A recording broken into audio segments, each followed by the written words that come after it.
میں سب سے پہلے اپنی قوم کے سامنے جو بات رکھنا چاہتا ہوں کہ کیوں ضرورت پڑی اس کی.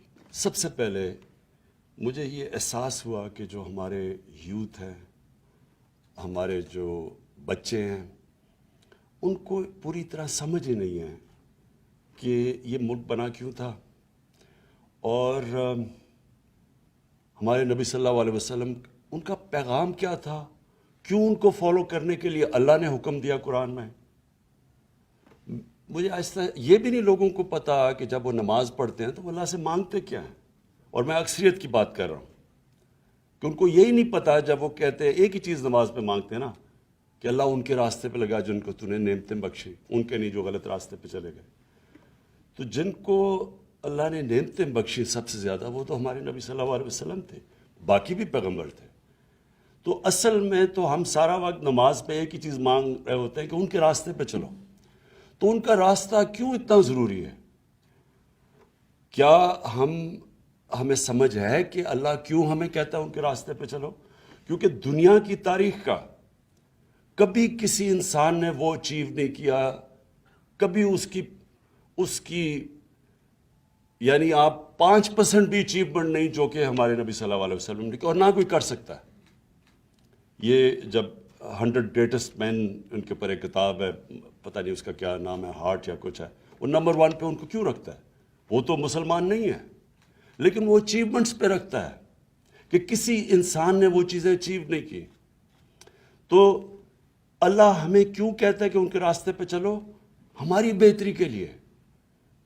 جب وہ کہتا ہے کہ وہ 2 راستے آپ کے سامنے ہیں، ایک اللہ کی وہ راستے جس پہ اللہ نے نعمتیں بخشی ہیں، تو وہ جو راستہ ہے وہ آسان راستہ نہیں ہے، کیونکہ نبی صلی اللہ علیہ وسلم کا آسان راستہ نہیں تھا، لیکن وہ انسان کی عظمت کا راستہ تھا. تو مجھے احساس ہونا شروع ہوا بہت پہلے، پولیٹکس میں آنے سے بھی پہلے، کہ مجھے یہ احساس ہونا شروع ہوا کہ ہمیں کسی کو، میں نے جب کم از کم میں جب اسکول میں تھا تو میں نے جب پڑھا تو مجھے کبھی یہ چیزیں نہیں کسی نے بتائی. مجھے میری دینیات اور اسلامیات کی کلاس کے اندر مجھے کبھی یہ نہیں بتایا گیا کہ کیوں میں نبی صلی اللہ علیہ وسلم کے راستے پہ چلوں. پھر مجھے یہ بھی نہیں بتایا گیا کہ وہ ریاست مدینہ وہ کیا اس کے کیا پرنسپلز تھے کہ ایک دم وہ لوگ جن کی حیثیت ہی کوئی نہیں تھی، دیکھتے دیکھتے 2 سپر پاورز ان کے سامنے گرتی ہیں اور دنیا کی امامت کرنا شروع کر دیتے ہیں. وہ کون سے پرنسپلز تھے؟ ہمیں تو سارا وقت جو بتایا گیا تھا کہ دیکھیں جی اگر آپ نے آگے بڑھنا ہے تو وہ برطانیہ، اور میں جب اسکول میں تھا تو نہیں ہمیں آزادی ملی تھی، تو ہماری بھی ذہنی غلامی تھی کہ ان کے راستے پہ چلو. وہ دیکھو وہ جو انگریز ہے، جو ان کا سسٹم ہے، جو ویسٹ منسٹر ڈیموکریسی ہے، اس کے راستے پہ چلو اگر اوپر جانا ہے. ہمیں پڑھایا کچھ جاتا تھا، لیکن اصل میں ہمیں یہ کہا جاتا تھا کہ اصل میں انسان اوپر جا ہی نہیں سکتا جب تک ان کے راستے پہ نہ چلو جنہوں نے آپ کے اوپر حکومت کی تھی. اور یہ سب سے بڑا مسئلہ ہے کہ ہمارے میں ایک ڈسکنیکٹ ہے.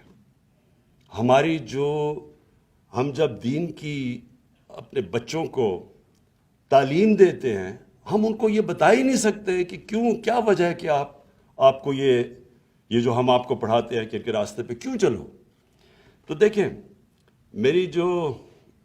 میں کوئی اسلامک اسکالر نہیں ہوں، میری تو اپنی زندگی سے سارے تجربہ ہوا ہے مجھے.